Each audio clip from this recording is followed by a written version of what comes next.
என் கண்ணுல படக்கூடாதுன்னு அவனை எங்க மறைச்சு வச்சிருக்கீங்க? ஆதி, அது நான் சொல்லுங்க பாரதி, எங்க அவன்? சாரி, அவன் நம்மள ஏமாத்திட்டு தப்பிச்சிட்டான். என்னது, தப்பிச்சிட்டானா? எப்படி? நான் தானே அவனை உள்ள கட்டி வச்சுட்டு போனேன். ஆ, அதுல வெளியில தாப்பால் வேற போட்டுருந்துச்சு.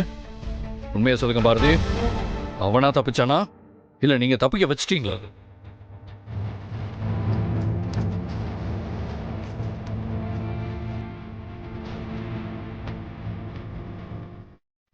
புரியுது பாரதி, அங்க உயிருக்கு போராடிக்கிட்டு இருக்கிற என் குழந்தைய பார்க்க முடியலன்னு அந்த ராஸ்கல் அழுதுருப்பான். நீங்களும் பரிதாபம் பார்த்து அவனை ஹாஸ்பிட்டலுக்கு வழி அனுப்பியிருக்கீங்க. என்ன பாட்டி, நான் சொல்றது கரெக்ட் தானே? அதுதானே நடந்துச்சு? ஆதி, எங்களை மன்னிச்சிருப்பா.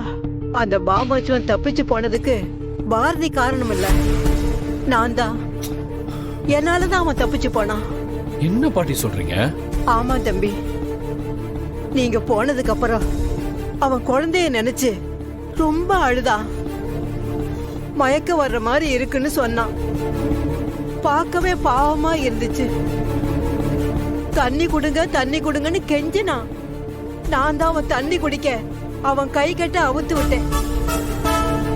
அப்ப அந்த படுபாவி பாக்கெட்ல இருந்த கத்தியை எடுத்து தண்ணி கொண்டு வந்த நம்ம தமிழ குத்திருவேன்னு மிரட்டினான்.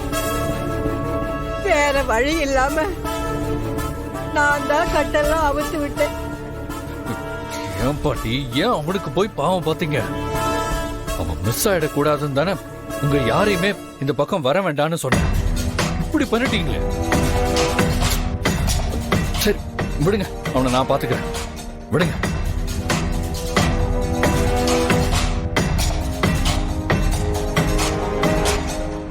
நான் ஆதி கூட வாழ்ந்துடக்கூடாதுன்னு என்னையும் என் குழந்தைங்களையும் கொல்ற அளவுக்கு துணிஞ்சிட்டல்ல.